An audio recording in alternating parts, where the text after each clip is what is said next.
This is Pet Life Radio. Let's talk pets. Vegas Rock Dog Radio. Pets, people, pop culture.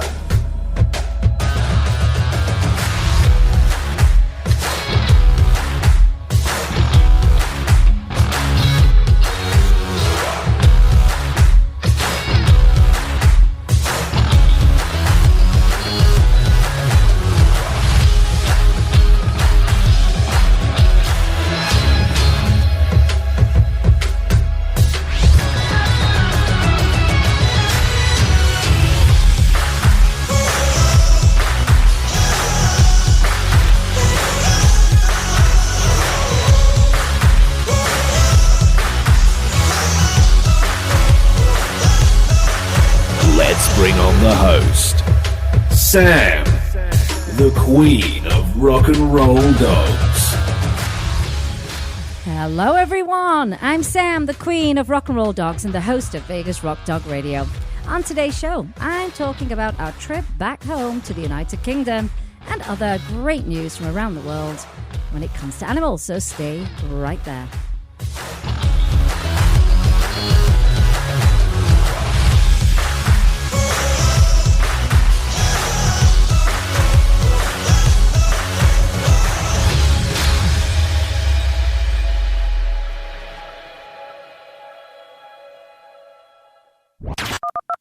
Let's bring on the host, Sam, the queen of rock and roll dogs.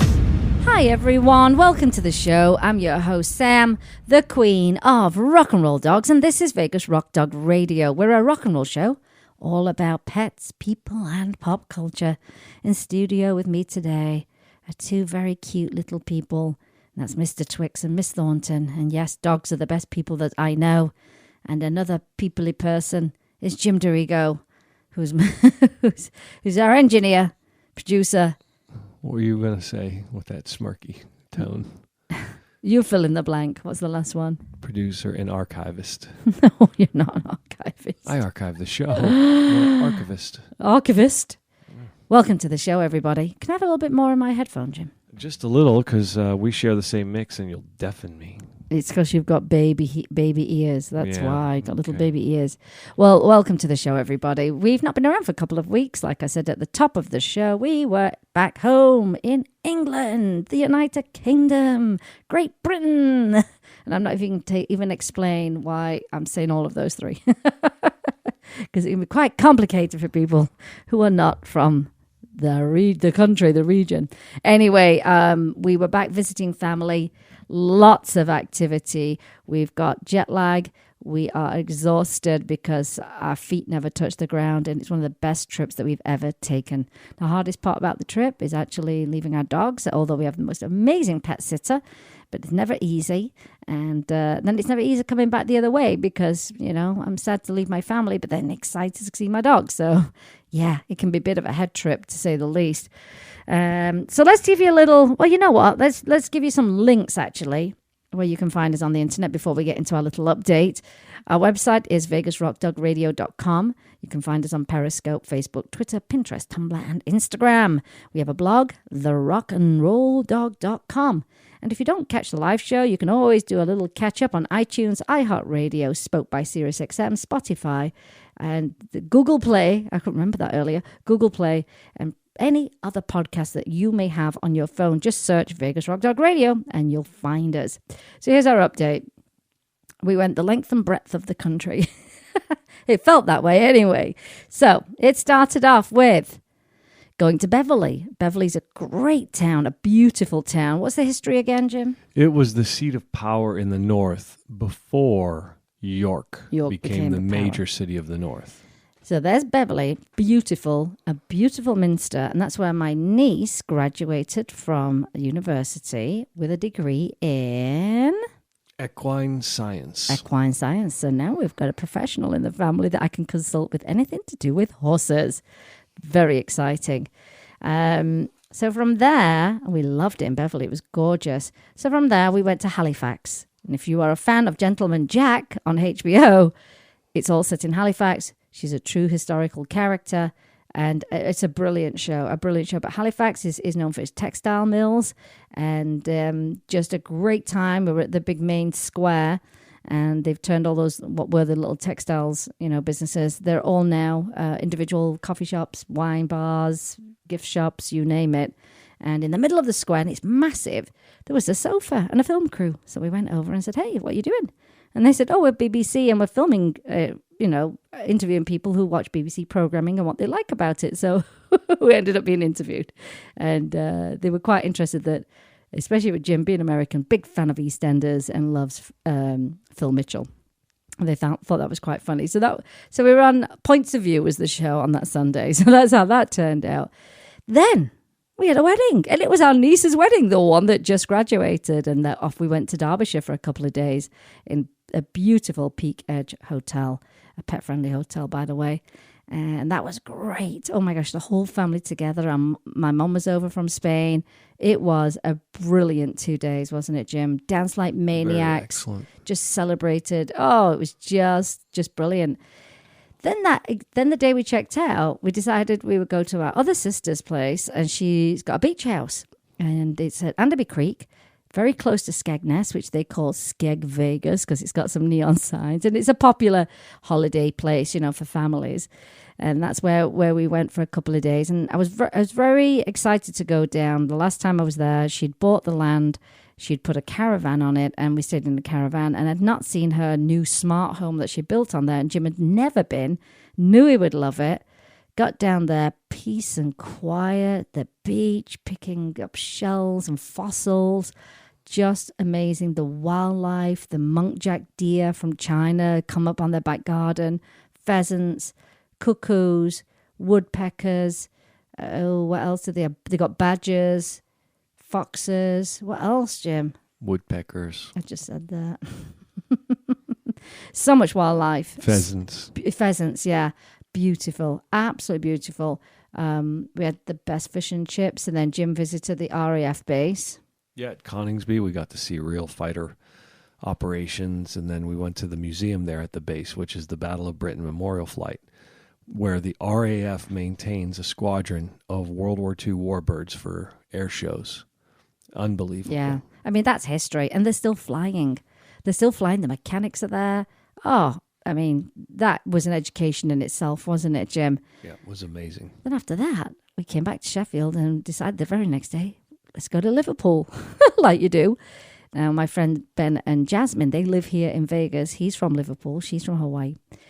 I knew they were in England at the time, and he's from Liverpool. And Ben and his dad were producing a variety show at the Empire Theatre, not far from the Cavern, the famous Cavern Club. And I sent him a quick message and said, I know it's last minute, but we're actually on our way to Liverpool if you've got time to get together, which we did.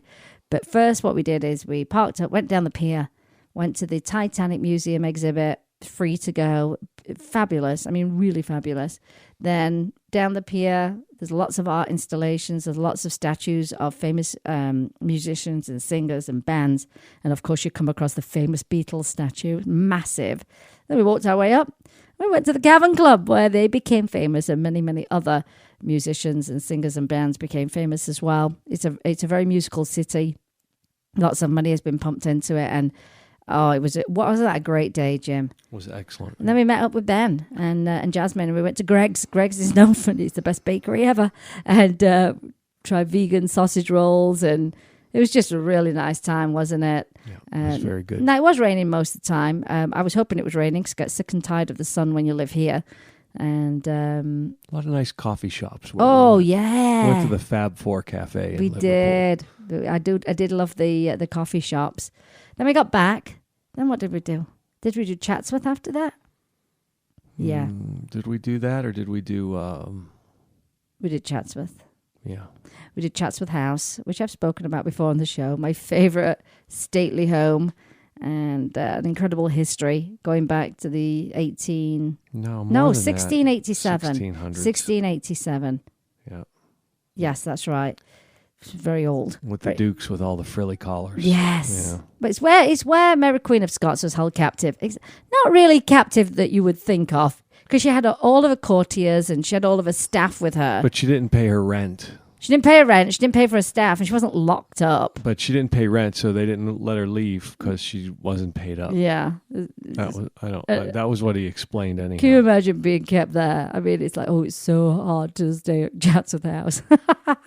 Great thing is, it was decorated for Christmas, so the house theme was Amelia Earhart and Phileas Fogg, and they just closed this exhibit, their dog art exhibit, with art of the dog within the house around the grounds.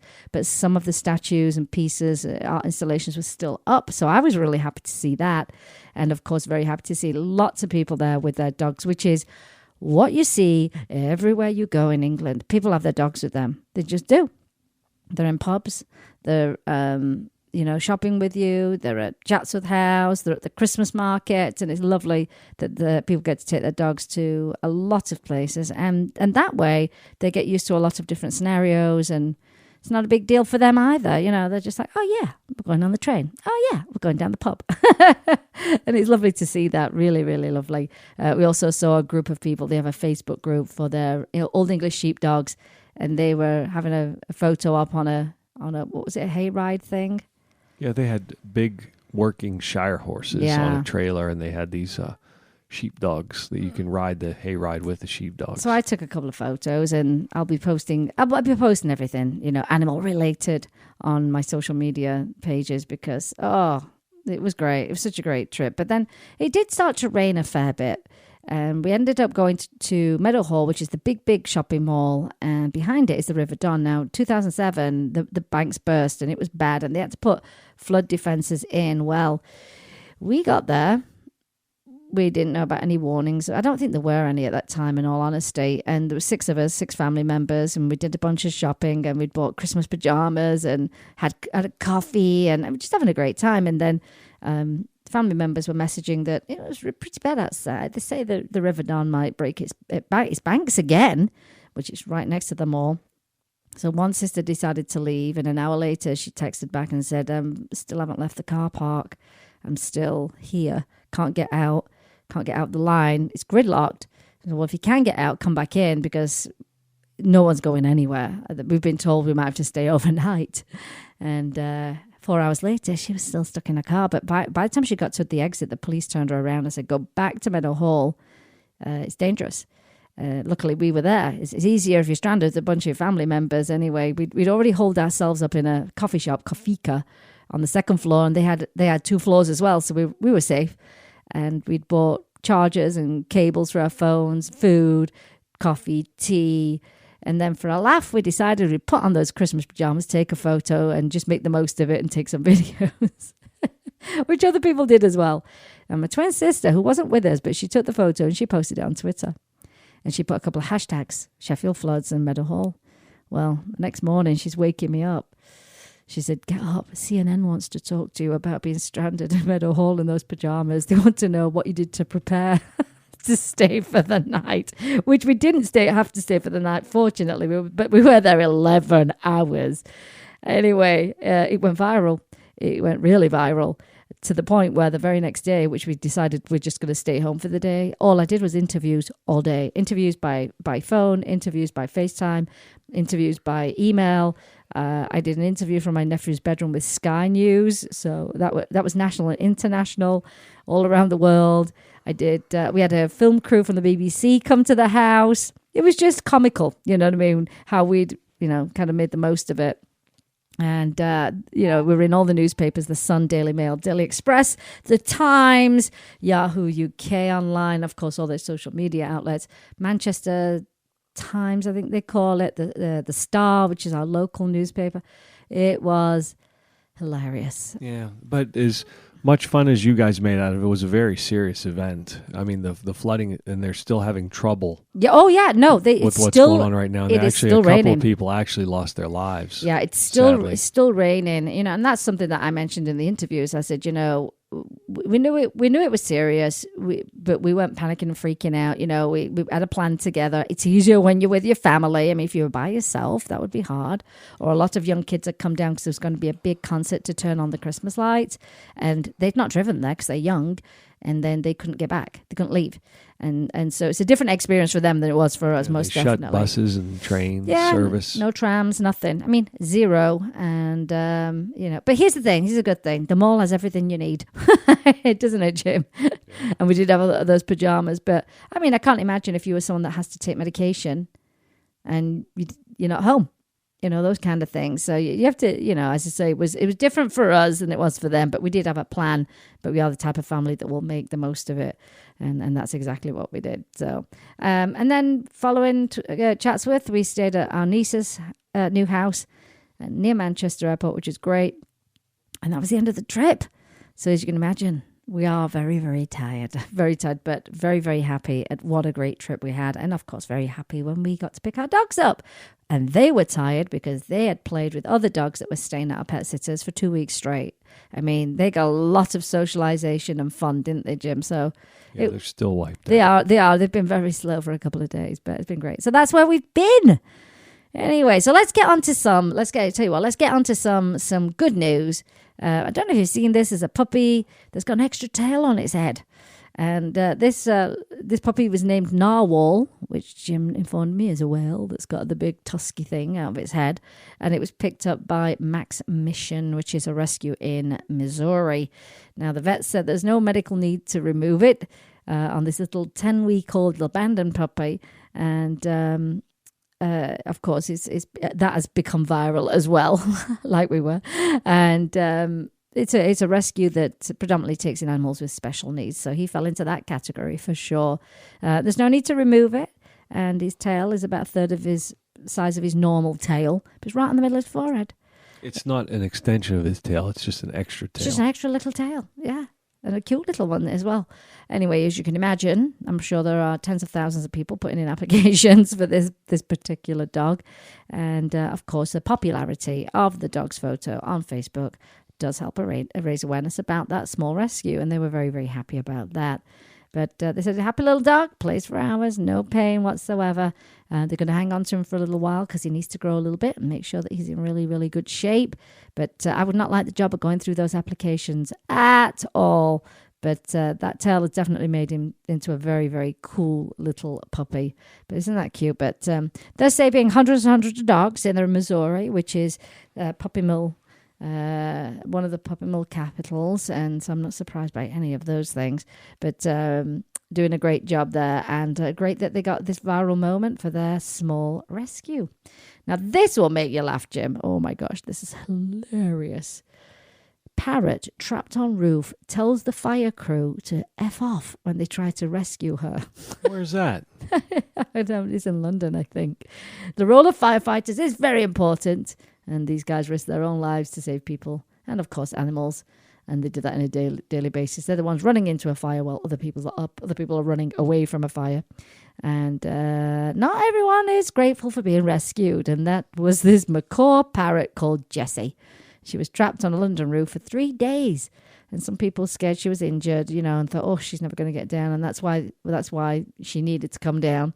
And but she wasn't very happy with the rescue team. Not happy at all. That's funny. So they said the London Fire Brigade was called amid concerns for Jessie and her welfare after the owners called the RSPCA, which is the Royal Society of Prevention of Cruelty to Animals, in case you didn't know that. And they couldn't get her down. They tried. So in an effort to bond with the parrot, the fire crew manager coaxed her with the words, "I love you," and as the animal experts had instructed them. And London Fire Brigade Watch Manager Chris Swallow, who was at the scene, explained that the crew manager was the volunteer willing to go up the ladder and try and bring, cute little Jessie down. Anyway, but while Jessie responded, "I love you" back, we then discovered that she had a bit of a foul mouth and kept swearing, much to our amusement. He added that the bird also spoke Turkish and Greek, so they tried to tell her to come down in those languages too. She just kept ignoring them, basically. And yet she soon flew off to another roof and then to a tree, and everyone saw she was fine and uninjured. And she wasn't that grumpy as she seemed after all, and she was perfectly well when they finally reunited her with her owner. But Swallow explained that, as with this incident, the RSPCA should be contacted in the first instance, and he encouraged all people to do the same for any animals in distress. However, if the RSPCA can't do it, then of course they call for assistance. But after Jessie returned home of her own accord, her owner sent the firefighters video to thank them for their help. But yeah, she told them to F off. That is great. Here's another good story. It starts off not so good, but it finishes well. Lost for 7 days, a missing tortoise has been reunited with her family in Roseville. She apparently travelled more than 5 miles away from her home, but it's where she ended up that was truly remarkable. Her name was Sweetie, and her owner, Sarah Cogasall, I think that's how you pronounce it, she just didn't think she was going to see her again. And some lady took her in. And, of course, that's sharing her information. And when she, clocked that it was her, I think she'd had her over 20 years, and said, "That's Sweetie." And the woman gave her the address to come and pick her up at. And the address happened to be Sarah's previous home. Really? So the tortoise knew where to go. Yeah. Is that not amazing? That is amazing. Now, here's another good story. Age 14, a young woman from Pennsylvania was forced to part ways with her beloved puppy, Chloe, who held a special place in her heart. She had always wondered what happened to the pup. That is, until an unbelievable twist of fate occurred on social media many years later. And do you know what that was, Jim? They needed to find a home for a dog. She adopted a dog, and that happened to be her little puppy from all those years ago. Really? Can you believe How'd that? you find that out? It was probably microchipped, something like that. It didn't say in the thing, but can you imagine? I know that was my mic. What a gift. What a gift. And because here's the thing, she probably never would have got over the fact that, who knows what the circumstances were, but she probably never would have gotten over the fact that she had to give up her dog. But then to actually get her dog back, amazing story. Amazing. Well, I thought we could talk about oceans since we were by the ocean. And as I say, we were at Anderby Creek, and beautiful, beautiful beach. But I didn't see any trash whatsoever on that beach. Did you? No, I didn't see any. I didn't see a thing. But it was nice because it was undeveloped. Yeah, it was lovely. I mean, it's well used, the beach, all year round, but it's undeveloped, which is great. But they have a program where you come and help clean up, and they have bags and stuff for you to use, and then your reward is tea, biscuits, and cake. I'd be all about that, Jim. So I thought that was great. I thought that was really good. But you've had more of those programs, and they're also very social, aren't they? It's a very sociable thing to do, to be with other people. You're helping the environment. You feel good, and you get your tea and cake at the end of it. It's very British, isn't it? Mm-hmm. Well, it was like that after our niece's graduation in the Minster. It was tea, coffee, and homemade cakes. Yes. It was very, very lovely, wasn't it, Jim? I had 2 slices. Did you? I didn't know that.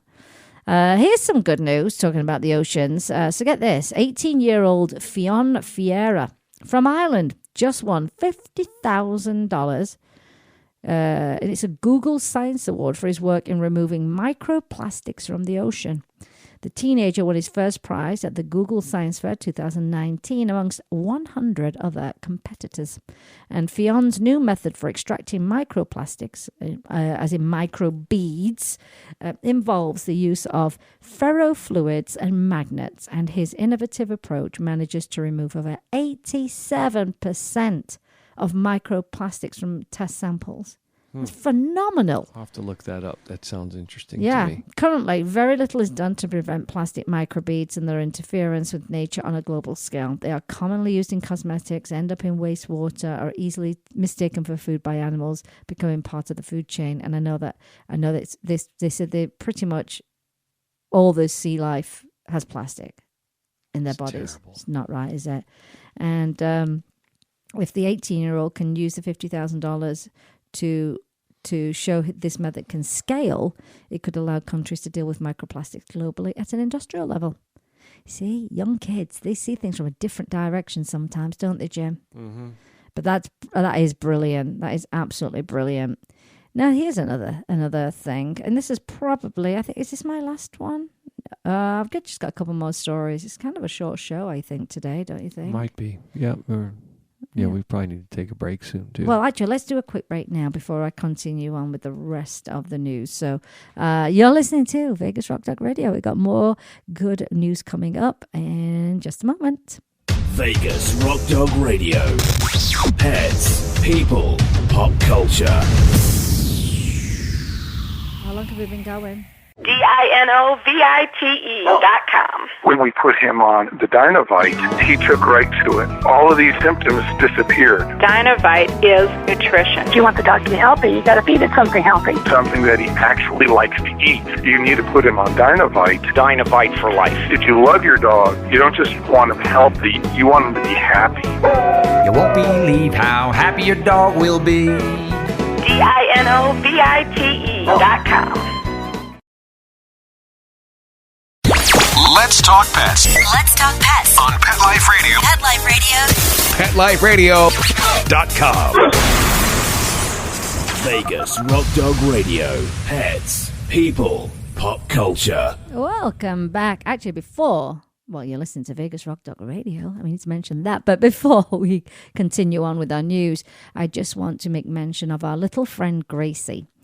If you've watched me on TV, she's kind of my little sidekick, and I bring her on the shows with me. And she had to have surgery yesterday. She had to have one of her front legs amputated. Gracie, poor thing. Anyway, she was already moving around on her 3 legs yesterday. Was she? Yeah, after surgery. Couldn't believe it. Wow. So that is in itself good news. But as you can imagine, bills are huge when it comes to medical care. Not just, surgeries, but the aftercare as well, the medications. It's a lot. Anyway, so I decided what I'd actually done. So unfortunately, Gracie's mom lost she lost 2 of her pets. She lost In France. the last month and a half. Yeah, she lost Francie, a cat, and then she lost Odie.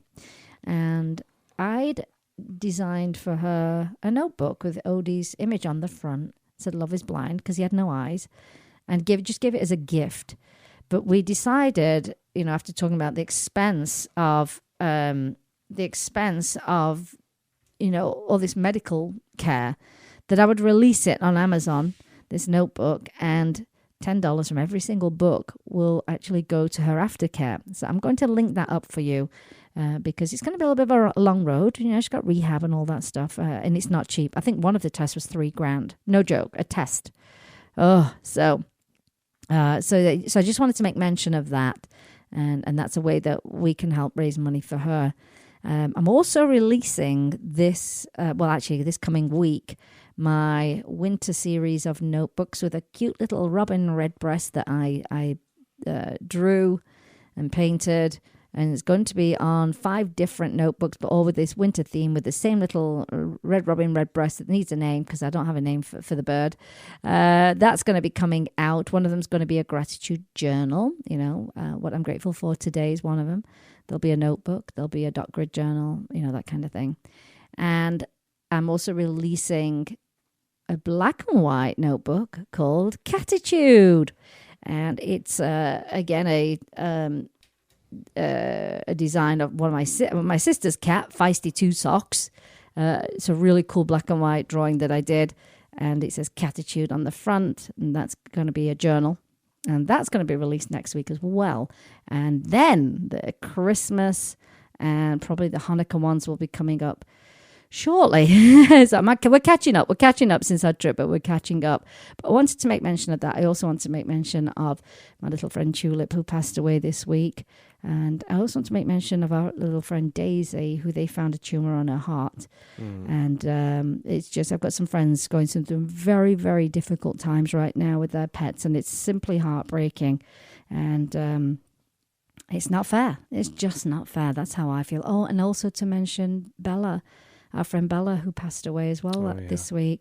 I mean, it's been a very difficult time for lots and lots of our friends. So we're sending all of our love to them. But if you can definitely participate in the fundraiser for Gracie, she'd be great. So grateful. So grateful.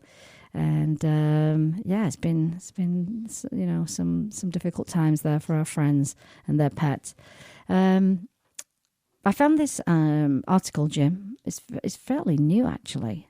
Actually, it's this month, and it was a longitudinal evidence of the impact of dog ownership and dog walking on mental health. We talk a lot about mental health, don't we? We walk the dogs all the time, so I'm interested in this. Why is my microphone squeaking every time I move it? You shouldn't be grabbing it when you're talking. But I need to move it. No, you don't. Go on, then. I know, Mr. Twix is out of control. He's out of control, licking one foot.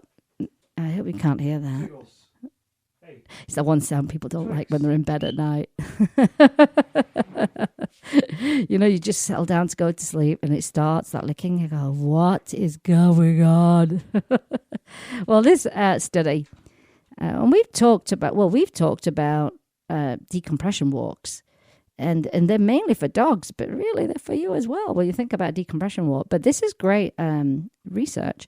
The background is emerging evidence supports the physical health and social benefits of dog ownership. This study examines the longitudinal effect of dog ownership and dog walking on mental health.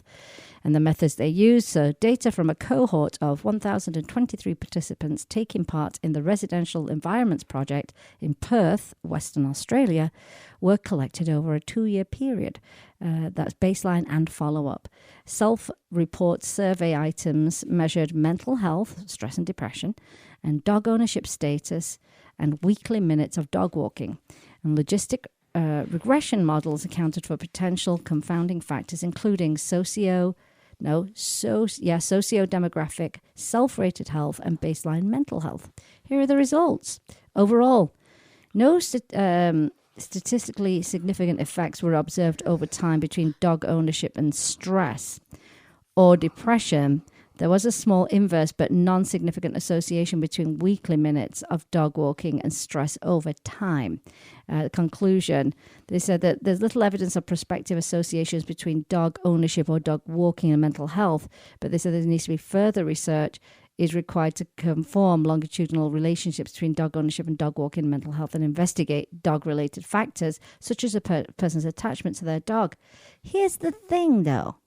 I know they can't say there's a relationship between the two, but if you walk by yourself or you walked with your dog, that does help you. Exercise helps your mental health. Yeah, but they're just saying it doesn't matter whether you do it with or without a dog. Yeah, but for me, I'm even happier if I got my dog with me.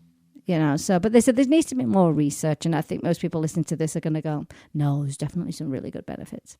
But yeah, I thought that would be way more significant, than what it actually was. But it wasn't. Interesting. Very interesting. When you have a dog, you have sometimes no choice. You have to go for walks. And if you don't have a dog, you don't go for walks. It's true. It's better to go for walks and not have walks. Yeah, that's true. And then have the motivation because you have to take your dog because ours demand walks. They do. Yeah. There's no getting away with that. They're going to demand one as soon as we're done with the show today, probably. You've just said that word 3 times and their ears are up now. I know that. So don't be surprised if they start bugging you in a minute. Psychic pets. Do you have a psychic pet link between you and your pets? I always say they're psychic because in your mind you can say, let's go for a walk. Yeah. But in your mind you say it. And then they start looking at you like, yeah, let's go. So anyway, this is what's interesting. Why is it that you can often feel that someone is staring at you? How do pigeons home? And the homing pigeons. These are just some of the simple questions posed by Dr. Rupert Sheldrake. Witness firsthand the dramatic answers in easy, inexpensive experiments you can perform for yourself. The results could very well change how you view the world. And it's based on a book called 7 Experiments That Could Change the World, a do-it-yourself guide to revolutionary science. It was released in 1996 by Wellspring Media, and Dr. Rupert Sheldrake, produced and directed this documentary. I'm going to link it all out so you can actually watch it. I think it's about an hour long, but there's one thing that they show you, and that's, homing pigeons. Okay, so they have homing pigeons leave from a hut that's on wheels, and then they move the hut, and guess what? They came back to the hut, even though it was in a completely different place they'd never been to before. So they didn't go back to their home. They went back to their hut. The hut was moved, and somehow knew where the Hope was. I heard that they have the ability to read the magnetic waves of the Earth. Oh, really? That's what I heard. Could be a little bit like that. Maybe that tortoise was psychic as well, that made its way back to its old home. Could have been. You know, it's interesting, isn't it? Animals, I'm telling you, they're quite complex little creatures, aren't they? Mm-hmm. I mean, think about, is it the bee that knows how to mathematically knows how to do a perfect hexagon? Oh, yeah. Octagon. The worker bee. Octagon, hexagon. Hexagon. No. Hexagon. Is it? I think so. But they're perfectly formed mathematically. Mm-hmm. Amazing. Absolutely amazing. What was that documentary we watched at my sister's house with the birds that were mating, how their mating call and the things that they do? Like the top birds that have strange rituals and dances and they build monuments or have moves. Yeah, they would build these monuments to attract the female bird. Then they do dances. Then they would do these crazy dances. It was brilliant. I have to say that documentary was so interesting and funny. It was really funny. If I can find it, I will definitely share it with you. But it was very good, wasn't it, Jim? Yeah. I'm having issues with my mic today. Stop grabbing the mic, because the more heck you move is it, the more you're going loosening it. Just leave it in place. Stop driving me crazy with that. So what we got coming up, let's think about what we've got coming up. We've got, I'm involved once again with Murray Sawchuk, celebrity magician. You might have seen him on America's Got Talent. I'm once again working with Murray to raise money for animal rescue through his show that's going to be on December the 20th at the Tropicana Hotel inside the Laugh Factory Theatre. So that's coming up. Tomorrow night, we're going to see Piff the Magic Dragon. I met Piff a couple of weeks ago, and you will have seen him on America's Got Talent. There you go. And he's known for his comedy. He's a dragon, and his little sidekick is Mr. Piffles, and he is a psychic chihuahua. He's a psychic chihuahua. So I'll be seeing his show, well, both of us will, tomorrow night. What else have we got coming up as far as fundraising? Oh, actually, there's going to be a big pet supply fundraiser at Barks Parks coming up soon in Vegas, and that's going to help a lot of rescues out. And I feel like there's one more thing that I'm involved in, and it's not coming to mind. Can't think what it is. No idea. It'll come. Maybe on the next show. And talking of Christmas, I've already got my Christmas tree up. I know. But here's the thing. If your Christmas tree makes you happy, put it up. Put it up early. I've been watching all the Hallmark Christmas films. It's been great. Yeah. I've got my Christmas pajamas on right now. My favorite films. Yeah, I love them. And I know the plots are always the same, but they always feel good, and there's nothing wrong with feeling good whatsoever. So yeah, lots happening, and I'm looking at things that I can involve my dogs in. The Ethelham's Chocolate Factory. I know for a fact we can take our dogs there to tour around the cactus gardens that they decorate in a fabulous way for Christmas. There is and I can't take my dogs on this one, but there's a train ride, and a 90-minute train ride, and it's the pajama train ride, which I'm an expert now wearing pajamas in public. So it's hot chocolate and biscuits, cookies, and it's a 90-minute ride, and the story time, which I think is lovely. There's also the Electric Light Parade that's going to be happening in Boulder City. One thing I will say about parades, particularly the ones in summer, don't take your dogs to parades that are really boiling hot. Don't take your dogs to parades that they don't like people. They don't like the loud sounds of, cars going by and floats going by. And generally, if they don't enjoy it, don't put them through that. It's not fair. It's really not fair. Same with the night parade. It's going to be really cold. So if you are going to take your dogs, got to wrap them up. And again, if they don't like that kind of scene, then let them stay at home. I've been to far too many parades. It's made me sick to my stomach to see dogs terrified and the people just keep them there. It's horrible. It's awful. It does ruin the event, doesn't it, Jim? We've left before. We've had to call the police before. There's drunk people at 9 a.m. that had a big Was it a chain on that dog's neck? Around the light pole. Yeah, and they changed to a light pole and left the dog around crowds and, gosh. While they went to the 7-Eleven to get their beer. So we got the police involved in that. I mean, animal welfare. Come on, people. Come on. I still will never understand. Like, for example, if I wasn't that into dogs, would I get a dog? If I was not that into parrots, would I get a parrot? So I don't understand how people get them in the first place. If they're not that into them, you can tell they're not by their actions. How does that even enter your head? If you're not really into dogs, why do you have one? There's real no explanation. There isn't. It's a right conundrum, isn't it? A right conundrum.